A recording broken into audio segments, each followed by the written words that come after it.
দেশ ছেড়ে সম্পদ সরাতে মরিয়া ৬ আলোচিত ব্যক্তির পাওয়ার অফ অ্যাটর্নির আবেদন, চ্যানেল 24-এর অনুসন্ধান।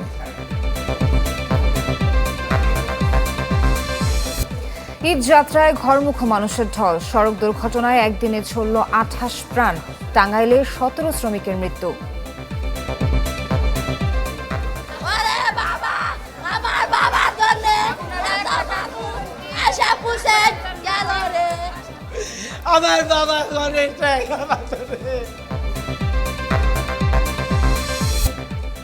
হামে ২৪ ঘন্টায় সর্বোচ্চ ১৭ জনের প্রাণহানি, নতুন রোগী ১২০০-র বেশি, ঈদের পর ৩ গুণ মৃত্যুর সংখ্যা।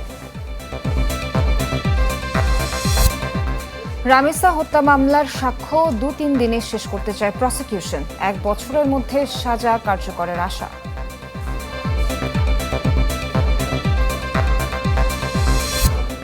রাঙামাটি বিজ্ঞান ও প্রযুক্তি বিশ্ববিদ্যালয় প্রকল্পে হরিলুট, কাজ শেষ হওয়ার আগেই লোপাট কোটি কোটি টাকা।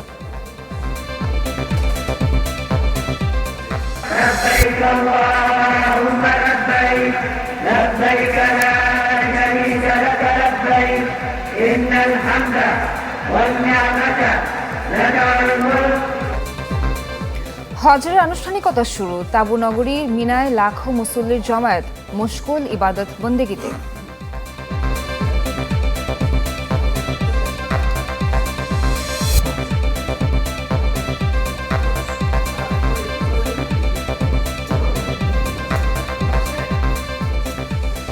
আমন্ত্রণ চ্যানেল 24-এর সন্ধ্যা ৭টার খবরে। শুনছিলেন সিলন ফ্যামিলি ব্লেন্টি সংবাদ শিরোনাম। আপনাদের সঙ্গে আছি আমরা দুজন, আমি নাবিলা সোহার এবং আমি মনজুর আল মতিন। দুর্নীতির অভিযোগে বিদেশে অবস্থান আর দেশে রেখে যাওয়া শত কোটি টাকার সম্পদ।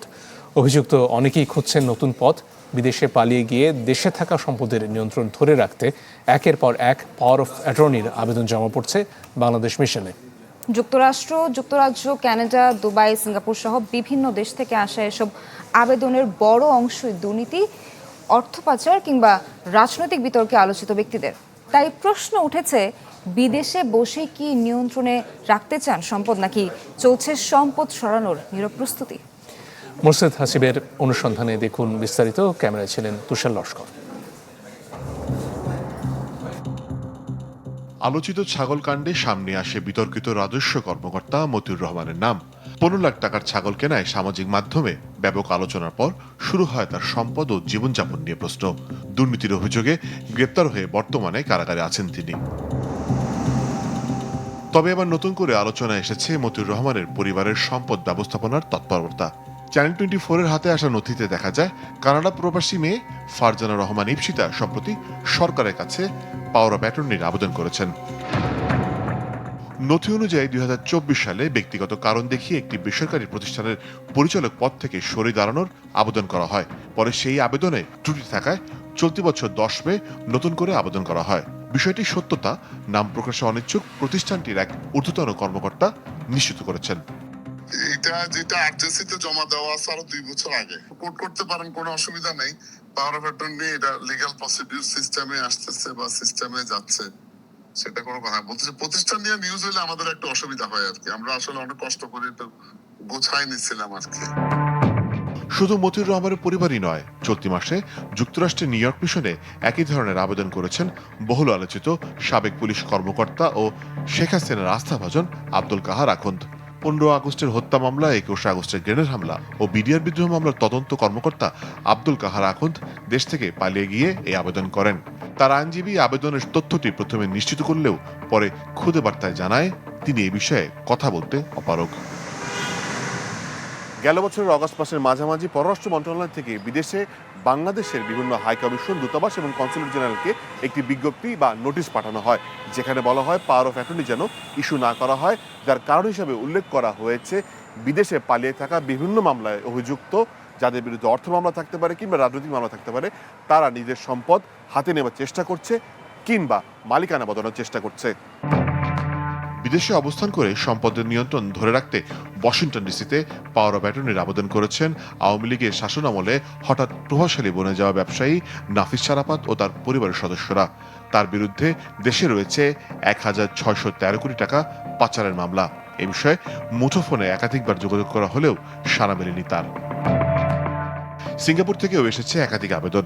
এর মধ্যে রয়েছে শেখ হাসিনা পরিবারের ঘনিষ্ঠ হিসেবে পরিচিত সামিট গ্রুপের চেয়ারম্যান আজিজ খান ও তার পরিবারের সদস্যদের নাম। আবেদনে তারা নিজেদের সিঙ্গাপুরের পাসপোর্টধারী হিসেবে পরিচয় দিয়েছেন। বাংলাদেশে তাদের বিরুদ্ধে রয়েছে অর্থ পাচারের অভিযোগ, যা অনুসন্ধান করছে দুদক। যোগাযোগ করা হলে আজিজ খানের সিঙ্গাপুর অফিস থেকে জানানো হয় তিনি অফিসে নেই। পরে ইমেলে দেওয়ার কথা বললেও প্রতিবেদনটি সম্প্রচারের আগ মুহূর্ত পর্যন্ত আসেনি জবাব। He's not in the country right now. Do you want to leave? No. You give me your name and contact. Because there's nobody in the office for me to transfer to right now. Yeah. আর তার বড় ভাই ফরিদ খানের সাথে যোগাযোগ করা হলে power of attorney আবেদনের কথা নিশ্চিত করেন তিনি। তালিকায় রয়েছে রাজনৈতিক ও সাবেক সামরিক বেসামরিক কর্মকর্তারাও। এর মধ্যে আছেন রংপুর থেকে আওয়ামী লীগের হয়ে নির্বাচন করা রাশেক রহমান, আর লন্ডন থেকে আবেদন করেছেন ডিজিএফআই এর সাবেক মহাপরিচালক মোল্লা ফজলে আকবর। আদালতের নির্দেশনা ও প্রচলিত আইন অনুযায়ী সবকিছুই পর্যবেক্ষণ করছে দুদক। আর অ্যাটর্নি জেনারেল বলেন, পলাতক আসামিদের ক্ষেত্রে পাওয়ার অফ অ্যাটর্নি ইস্যুতে আইনি সীমাবদ্ধতা রয়েছে।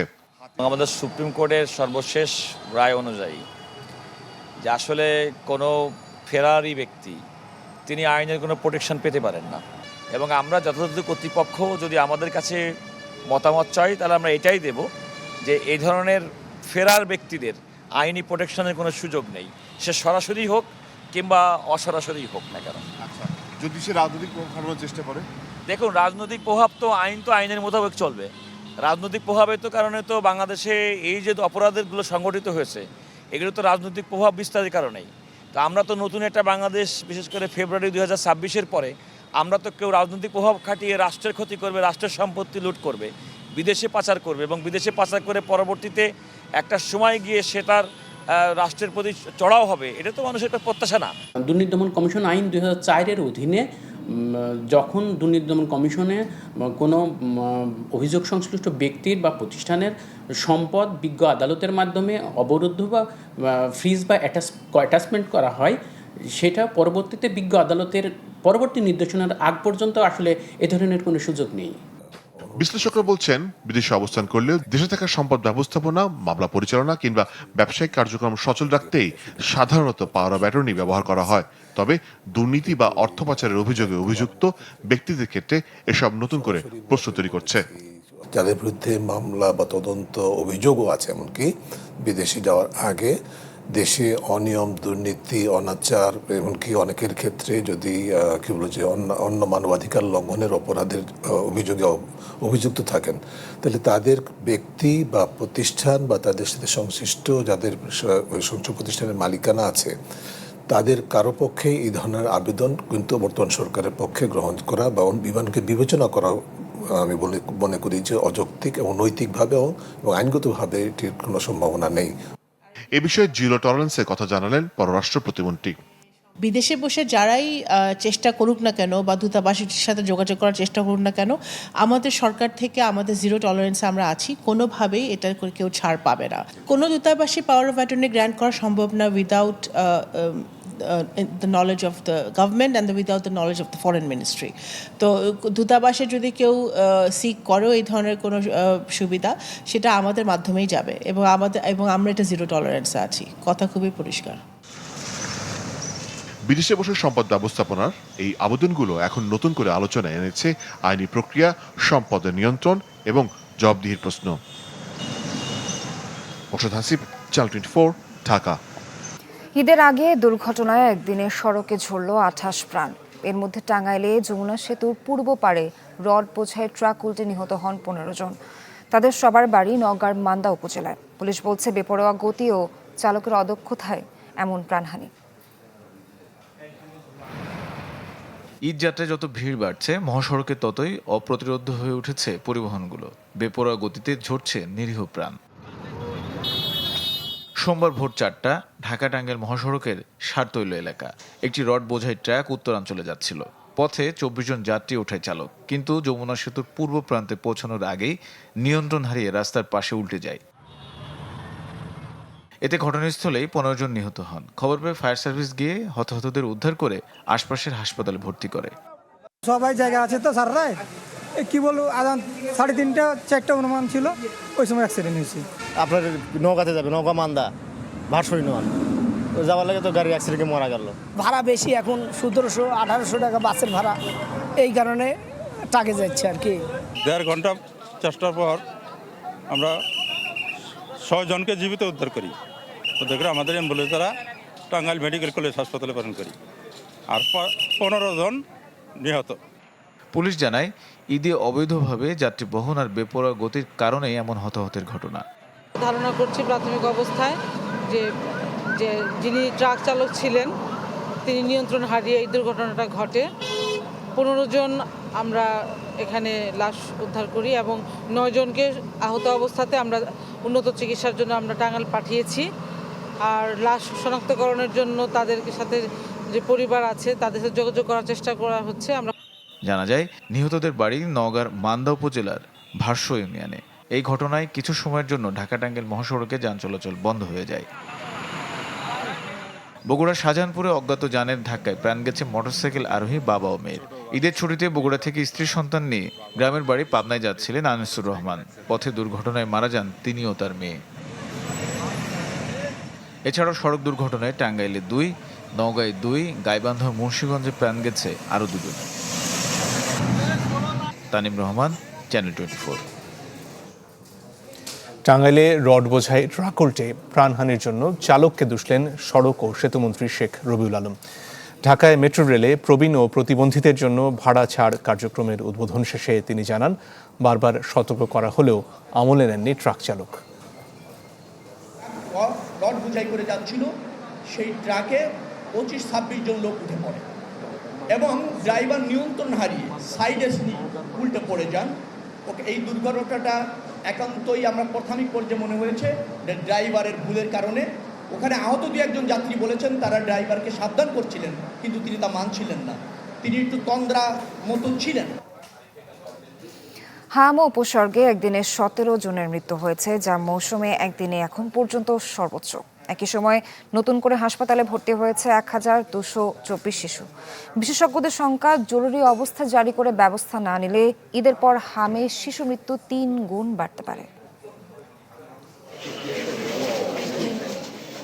দেশজুড়ে হামের লাগামহীন প্রাদুর্ভাব, শিশু মৃত্যু বাড়ছে আশঙ্কাজনক হারে।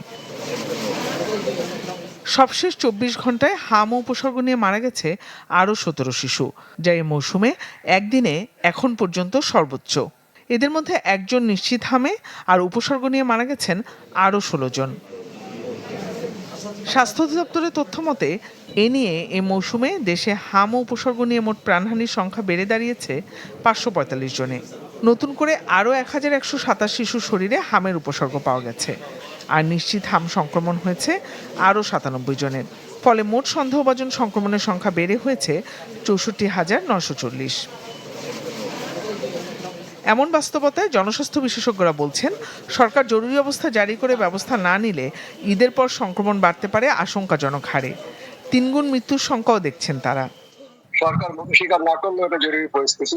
বর্তমান সিস্টেমে যদি রাখি, আমাদের এই থেকে আরো 3 গুণ মৃত্যু দেখতে হবে আগামী 1 মাস প্লাস সময়ের জন্য। সেই সাথে জরুরি প্রয়োজন ছাড়া 5 বছরের কম বয়সী শিশুদের নিয়ে ভ্রমণ না করারও পরামর্শ বিশেষজ্ঞদের। ঈদের আগে এই ভিড়ের মধ্যে বাচ্চাদের নিয়ে গণপরিবহনে, যাদের ব্যক্তিগত গাড়ি আছে, উচ্চবিত্ত মধ্যবিত্ত, তারা ব্যক্তিগত গাড়িতে যাবে, অসুবিধা নেই, কিন্তু ট্রেন, বাস, লঞ্চ এই সমস্ত গণপরিবহনে শিশুদের নিয়ে ট্রাভেল করলে শিশুদের স্বাস্থ্যের জন্যই খারাপ, আর সংক্রমণ তো হওয়ার একটা আশঙ্কা আছে। এদিকে কুমিল্লা মেডিকেল কলেজ হাসপাতাল পরিদর্শন করেছেন স্বাস্থ্যমন্ত্রী। এ সময় তিনি জানান, এখন পর্যন্ত 2 কোটিরও বেশি শিশুকে টিকা দেওয়া হয়েছে, যা লক্ষ্যমাত্রা অর্জনের হার 122%। আমরা 122% অ্যাচিভ করেছি, মোর দেন দ্য টার্গেট। 2 কোটির উপরে বাচ্চাকে আমরা ভ্যাকসিন দিয়েছি। তারপরেও কিন্তু আমরা বসে থাকি নাই। আমরা 18টি জেলার, যেটা ইউনিসেফের তারা আইডেন্টিফাই করেছে যে এইগুলি বেশি হাম হচ্ছে, ওই 18টি জেলার 30টা উপজেলায় আমরা আমাদের ভ্যাকসিন কার্যক্রম শুরু করেছি, যেটার আউটকাম এখন পাচ্ছি 0। আমাদের এখন হামের আক্রমণ ওই 30টা জেলায়। জিনিয়া কবির সূচনা, চ্যানেল 24, ঢাকা। রাজধানীর পল্লবীতে ছোট্ট রামিসাকে নৃশংস কায়দায় খুনের বর্ণনা উঠে এসেছে আদালতে দেয়া চার্জশিটে। স্পেশাল প্রসিকিউটর আজিজুর রহমান দুলু জানান, 1 জুন বিচার শুরুর পর 2 থেকে 3 দিনে সাক্ষ্য গ্রহণ শেষ করতে চান তারা। সুপ্রিম কোর্ট ঘুরে সাজা কার্যকর হবে 1 বছরের মধ্যে। গেল সপ্তাহে নৃশংস এক ঘটনার সাক্ষী হয় পুরো দেশ। 8 বছরের শিশু রামিসাকে ধর্ষণের পর হত্যা করে তারই প্রতিবেশী সোহেল রানা। মাত্র 5 দিনে যার তদন্ত শেষ করে চার্জশিট দেয় পুলিশ। সেই চার্জশিটের কপি এসেছে চ্যানেল 24-এর হাতে, যেখানে উঠে এসেছে রামিসা ধর্ষণ ও হত্যার আদ্যোপান্ত। পেশায় অটোরিকশার মেকানিক সোহেল রানা মাদক সেবনের পর রামিসাকে ডেকে নিজের ঘরে নেয়। বাথরুমে ধর্ষণের পর চিৎকার করলে তার মুখে কাপড় গুঁজে দেয়া হয়। জ্ঞান হারালে মৃত ভেবে প্রমাণ মুছে ফেলতে ধারালো অস্ত্র দিয়ে বিকৃত করে কেটে ফেলা হয় মরদেহ। এরপর ঘাতক সোহেলকে পালাতে ও মরদেহ লুকাতে সহায়তা করে তার স্ত্রী। চার্জশিটে এমন নৃশংস বর্ণনা পড়ে স্পেশাল প্রসিকিউটর বললেন, মামলা প্রমাণ করার পর তারা সর্বোচ্চ সাজা চাইবেন। 9-2 যে অপরাধের কারণে যে শাস্তিটা মৃত্যুদণ্ড অথবা যাবজ্জীবন সশ্রম, একই কারণে কিন্তু এই সহায়তার কারণে যিনি সহায়তাকারী তারও কিন্তু মৃত্যুদণ্ড অথবা যাবজ্জীবন সশ্রম কারাদণ্ড হইবে। এই নিরিখে এখানে আমার যে অ্যানালাইসিস আপাতত তাতে মনে হচ্ছে যে এটা সঠিকভাবে পুলিশ রিপোর্ট অর্থাৎ চার্জশিট প্রদান করা হয়েছে।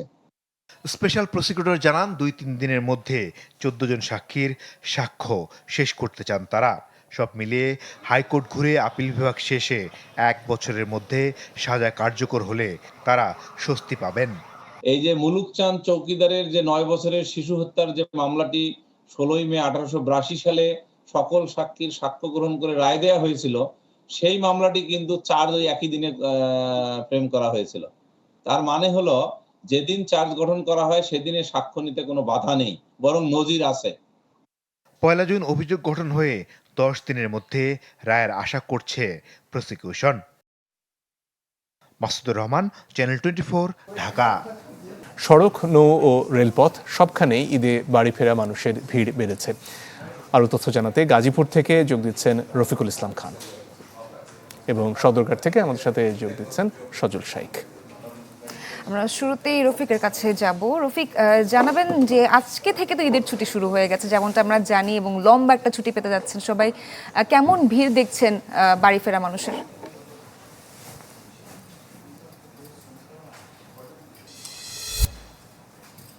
বন্ধ হয়ে গেছে, অর্থাৎ শিল্প কারখানা বন্ধ হওয়ার পর কিন্তু দুপুরের পর অর্থাৎ 4টা থেকে কিন্তু মহাসড়কগুলোতে উপচে পড়া যানবাহনের ভিড়, সেই সাথে যাত্রীদেরও কিন্তু ভিড় বেড়েছে। আপনাকে যদি একটু দেখায়, এই মুহূর্তে কিন্তু দুটি সড়ক অর্থাৎ ঢাকা টাঙ্গাইল এবং চন্দ্রা নবীনগর সড়ক, 2 সড়কে কিন্তু তীব্র যানজট দেখা দিয়েছে এবং থেমে থেমে এই সড়কে যানবাহন চলছে। আপনাকে যদি একটু বলি, এই মুহূর্তে আসলে ঢাকা টাঙ্গাইল মহাসড়কের খারাজোড়া থেকে মৌচাক পর্যন্ত প্রায় 15 কিলোমিটার দীর্ঘ গাড়ির লাইন রয়েছে। সেই গাড়িগুলো মূলত চন্দ্রা পারাপারের অপেক্ষায় রয়েছে। অপরদিকে চন্দ্রা নবীনগর যে সড়কটি রয়েছে, সেই সড়কে চন্দ্রা থেকে জিরানি বাজার পর্যন্ত 8 কিলোমিটার গাড়ির লাইন রয়েছে এবং এই গাড়িগুলো কিন্তু চন্দ্রামোড় পারাপারের অপেক্ষায়, এবং চন্দ্রামোড় পার হয়ে যখন খারাজোড়া অতিক্রম করে তারপরে কিন্তু কোনো গাড়িকেই আর থামতে হচ্ছে না। অর্থাৎ এই মুহূর্তে যারা আসলে রাজধানীর মহাখালী থেকে আসবেন, গাজীপুর চৌরাস্তা পার হওয়ার পরই কিন্তু মৌচাকে এসে মূলত তাদেরকে দীর্ঘ লম্বা লাইনে পড়তে হবে এবং সেই লম্বা লাইন অতিক্রম করে কিন্তু পারাপার হতে হবে। শুধু যে ঢাকা টাঙ্গাইল মহাসড়ক সেটি নয়, ঢাকা ময়মনসিংহ মহাসড়কেরও কিন্তু একই চিত্র। সেই সড়কে কিন্তু যানবাহন চলাচল করছে একেবারে ধীর গতিতে এবং 2 সড়কে অতিরিক্ত যাত্রী এবং যানবাহনের চাপ রয়েছে। এই ছিল এখান থেকে সর্বশেষ খবর। রফিকুল ইসলাম খান, আপনি গাজীপুর থেকে জানাচ্ছিলেন, ধন্যবাদ আপনাকে। সজল সদরঘাট থেকে যোগ দিচ্ছেন। সজল, কি লঞ্চেই চড়ে বসেছেন নাকি একেবারে?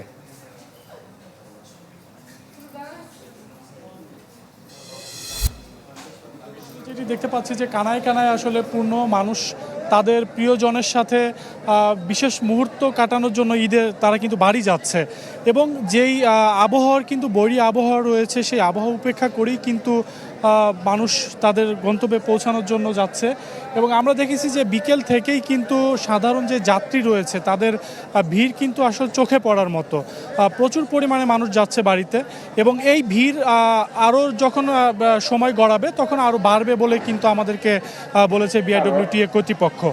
এছাড়া কিন্তু বলা যায় যে ঈদ উল ফিতরের সময় লঞ্চে কিন্তু যেই দুর্ঘটনা ঘটেছিল সেটি মাথায় রেখে এবার কিন্তু নিরাপত্তা ব্যবস্থা জোরদার করা হয়েছে।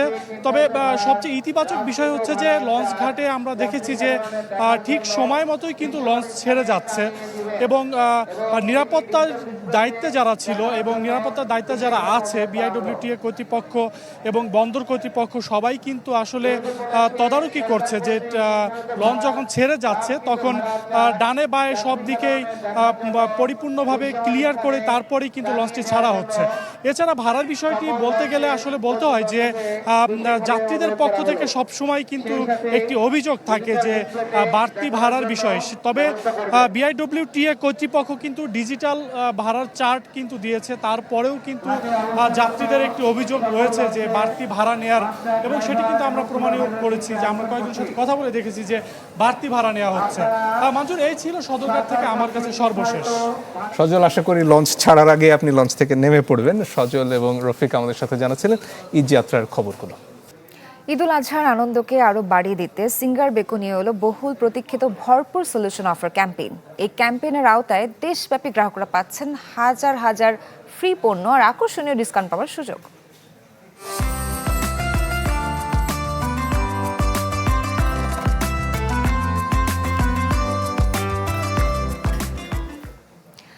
কোরবানির ঈদ সামনে রেখে প্রাণ পেয়েছে রাজধানীর পশুর হাটগুলো। ক্রেতা বিক্রেতার হাঁক ডাকে জমে উঠেছে বেচাকেনা। তবে দুপুরের দিকে মুষলধারে বৃষ্টি ভোগান্তি বাড়িয়েছে অনেকের। কখনো তীব্র গরম, কখনো আবার ঝুম বর্ষণ। রোদ বৃষ্টির মাঝেই জমে উঠেছে কুরবানির পশুর হাটগুলো। রাজধানীর গাবতলী পশুর হাটে ঢুকতেই চোখে পড়ে বিশাল আকৃতির গরুর সারি। কোনোটা ফ্রিজিয়ান, কোনোটা ব্রাহ্মা, কোনোটা আবার দেশি দাপুটে সার। গলায় রঙিন ফিতা, গায়ে লাল কাপড়। সেই সাথে হাট জুড়ে নজর কাটছে বাহারি নামের গরু। এটার নাম সুলতান। 2022 সালের 2রা ডিসেম্বর ওর জন্ম। কালো জামায় সাদা জামায় গাবতলী হাটের ভিতর বড় গরু থাকলে দুটাই আছে। গরু বিক্রি হচ্ছে, ছোট গরু, মাঝে গরু, বেশ বড় গরু কোনো বিক্রি হচ্ছে না এখন পর্যন্ত। নামি দামি কোরবানির পশু নিয়ে হাকডাক বেশি থাকলেও বাজারে চাহিদা বেশি মাঝারি আকৃতির গরুর। ঈদের আগে আরও 2 দিন হাট বসবে। ক্রেতারা বলছেন বাড়তি দাম চাচ্ছেন ব্যাপারীরা, আর বিক্রেতাদের প্রত্যাশা সময়ের সাথে বাড়বে পশু বিক্রি। দাম চলতেছে, এখনো বিক্রি করতে পারি না, ষাট করি নেই, দাম চলতেছে। আর আমি চাইতেছি একটু মিডিয়াম গরু, কিন্তু এখনো মনে হইতেছে একটু বাজার দাম ছাড়তেছে না।